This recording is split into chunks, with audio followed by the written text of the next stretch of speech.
Hey everyone, this is going to be the weathering video for my 1/20th scale Melusine from Wave Corporation and the Maschinen Krieger property. Now, I don't show everything that I did in this video, but I'll try my best to explain further when we get to those sections. Starting with the cables, I took a really thin oil wash mixture of burnt sienna and burnt umber with a little dab of titanium white. And here you can see I'm putting a fairly heavy wash all along the cables. My oil wash, the colors aren't fully mixed together, so with that kind of helps add a little bit of variation. Like I can pull up a little bit of the darker sections of the wash in one area, or I can add a little bit of lighter wash to another area, and it just helps to add variation throughout.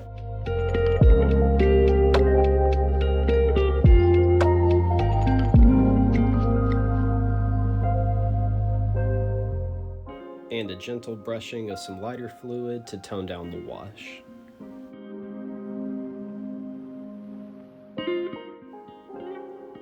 And now onto the fun part. This is just going back over all the ID bands and decals with the blue lacquer paint that the model is painted in. And my idea here was just to have that first initial layer of paint showing, and this would also help lay out a pattern to follow when I was doing the additional chipping colors.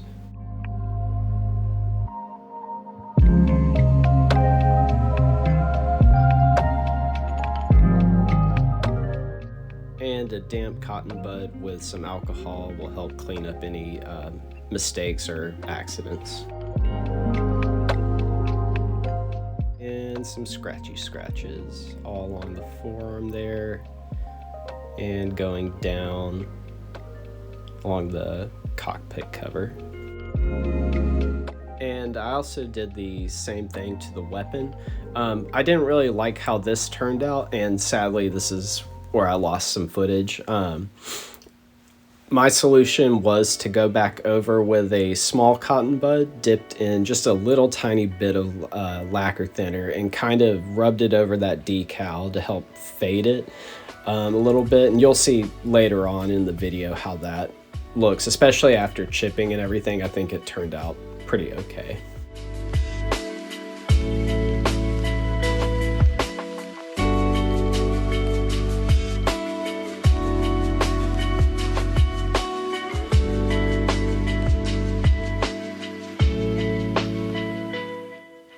And I had lost the footage making the base and everything, but the model is attached to the base. Here I'm just taking some of the dark earth texture paint and snow texture that I had used, thinned down with some water, and just brushing, sloshing that all over the feet here. And a quick little brushing with some Vallejo matte varnish to help hold the snow texture in place. I do put it on a little thick here, and looking back, I kind of wish I had maybe thinned it down just a bit.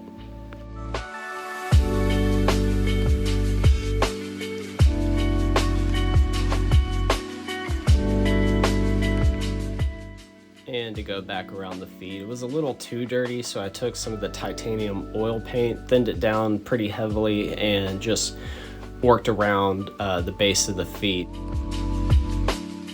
I then decided to take that same oil wash and apply it on the feet themselves to help kind of fade them out, give them a little bit of, I don't know, like snow debris mark, or however you want to kind of visualize that in your head. I did go a little thick, and this is where I kind of wish I didn't apply so much matte varnish, but it worked out in the end. And a little bit of lighter fluid to help tone down the wash.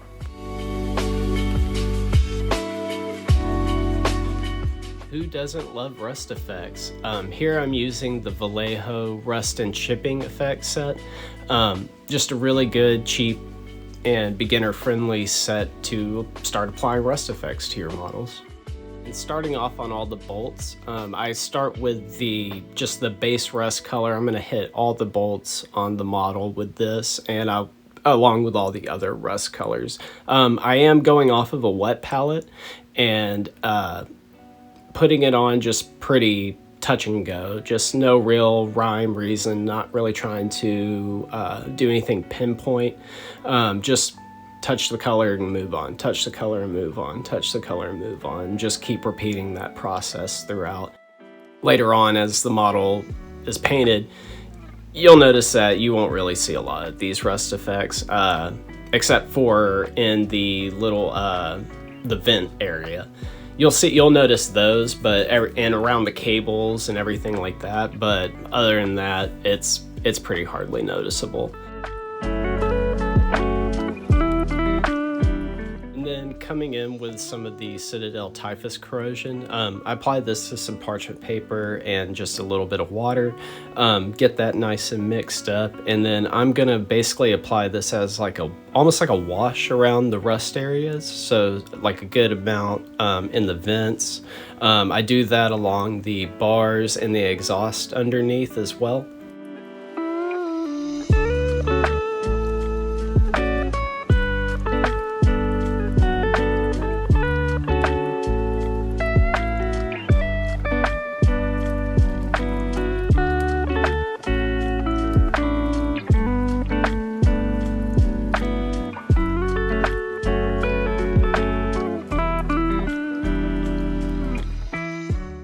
I'll be using Vallejo Black Gray and Vallejo Dark Brown as the chipping colors on this model. And then starting on the front section, I came in over those previous lacquer chips with the black gray and the dark brown. I mixed those together for most of the chipping on this, coming down to the shield and just kind of blotching in some chips. And you'll see here in a second that I'll go back in, you can touch with your finger gently, or you can always use a cotton bud, and I think I'll do that here in just a moment as well. And then just coming along the sides, adding in some more chips. And as you can see, I'm putting it on a little bit thickly here, and this is where our handy dandy cotton bud comes in.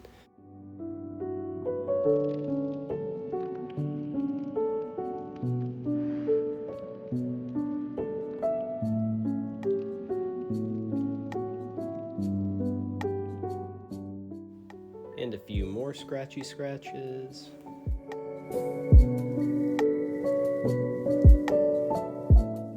A touch here.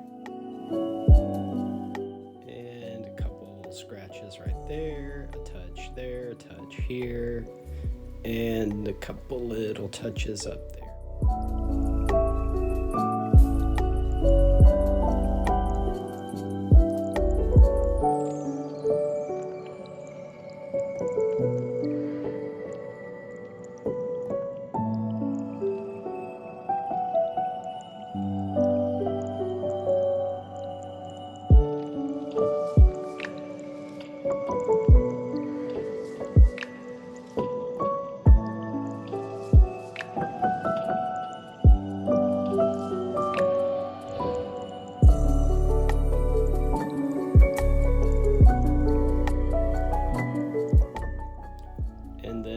Pretty much continue this process around the entire model, just touching and going, maybe touching with the finger here and there with a cotton bud, until it just kind of looks how I wanted it to in my mind.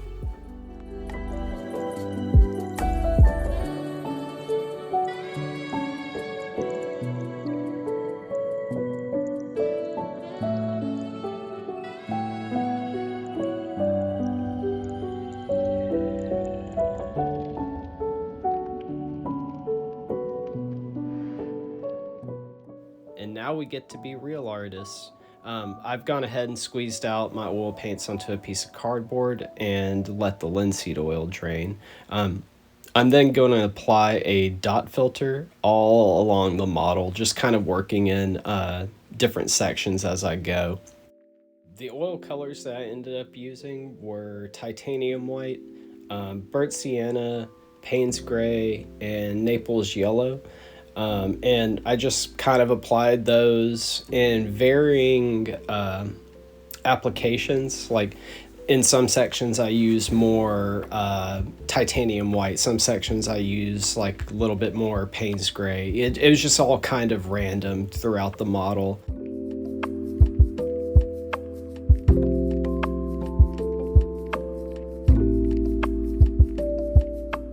And then using a old worn brush, I've damped it with some mineral spirits and just kind of gently pulling back on all those oils, letting some of them blend a little bit, and then coming back in with a newer, bigger flat brush and just sit there and just keep pulling